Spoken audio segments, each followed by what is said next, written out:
যুবদল প্রস্তাবিত সভাপতি বর্তমানে। তো গত 27 তারিখে এই উনারা এখানে একটা বাসা ভাড়া থাকতো, ওনারা বাসাটা চেঞ্জ করে ওই সাইডে একটা গ্যারেজ আছে, গ্যারেজের এখানে নিয়ে গেছে। তো নেওয়ার পরে উনারই ফ্যামিলিগত ভাবে উনার 2 ছেলে মারামারি লাগছে। তো মারামারি লাগছে, তো লাগার কারণে ওরা এক ভাই আরেক ভাইয়ের একটা ইট মারছে। সেই ইটটা গিয়া ওইখানে একটা গ্যারেজ আছে, যে গ্যারেজে আপনার সন্ত্রাসী কামাল বাহিনীর লোকজন মাদক বিক্রি করে, উল্টাপাল্টা কাজকাম করে, নানান ধরনের অপকর্ম করে, ওই জায়গায় অস্ত্র টস্ত্র আছে। ওরা কি করছে, উনার ছেলেরা মারামারি লাগছে, ওরা সাইডে গিয়া ওই মারামারির ভিতরে ঢুকছে। ঢুকিয়া কোনো কথা নাই বার্তা নাই, এই যে উনি একটা বয়স্ক মহিলা আপনারা দেখতেছেন, ওনারে মারছে, ওনার 3 ছেলেকে মারছে, ওনার ওই মেয়েটাকে মারছে, ঠিক আছে। তো মারার পরে ওইখান থেকে কিছু লোক আমাকে ফোন দিছে যে ভাই এখানে তো মারামারি হইতেছে, এটা একটু দেখেন। তাই বললাম যে মারামারি যেহেতু হইতেছে আপাতত তোমরা থামাও। তা আমি যাই এক পর্যায়ে থামাইছি, থামানোর পরে এটা বিচার চাইলো যে ভাই আমাদেরকে অন্যায় ভাবে মারলো, এটা একটা বিচার চাই। তাই বললাম এখন তো এটা জিনিস গরম হয়ে গেছে, আমি আপনাদেরকে নিয়ে বিকালে বসতেছি।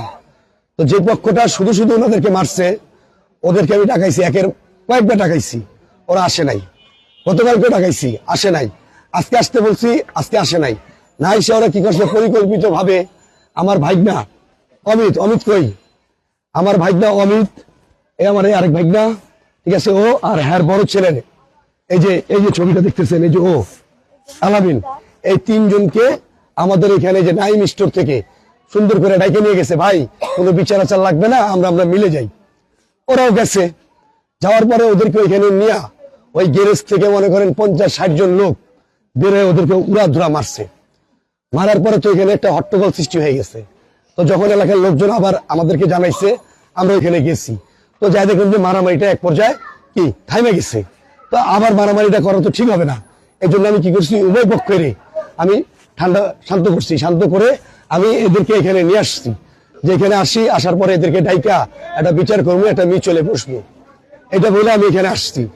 এখানে আসার ঠিক আধা ঘন্টা পরে আপনার অভি এই যে সন্ত্রাসী কামাল, সাবেক আওয়ামী লীগের কাউন্সিলর ইকবাল হোসেন তিতুর ভাই, সন্ত্রাসী কামালের পালিত গুন্ডা অভি, গিয়াসউদ্দিন, মনির সহ আরো বেশ কয়েকজন ছেলে পেলে দুপুর 1:30-2টার দিকে এখানে প্রায় 150 লোক নিয়ে আসছে। আমার এই জায়গায় সিসি ফুটেজ আছে, আপনাদেরকে আমি দিব। এখানে নিয়ে আসছে আইসা এই যে তুলিয়াপাড় বিএনপির প্রচারণায় নির্বাচনী কেন্দ্র করছে, আমরা এই তোমরা যাবো, এই যে কেন্দ্রটা করছি, এই কেন্দ্রটা এসে ওরা ভাঙছে। আমি ওদেরকে জিজ্ঞেস করলাম যে তোমরা এগুলা কি করতেছো, এটা তো একটা বিচার হবে।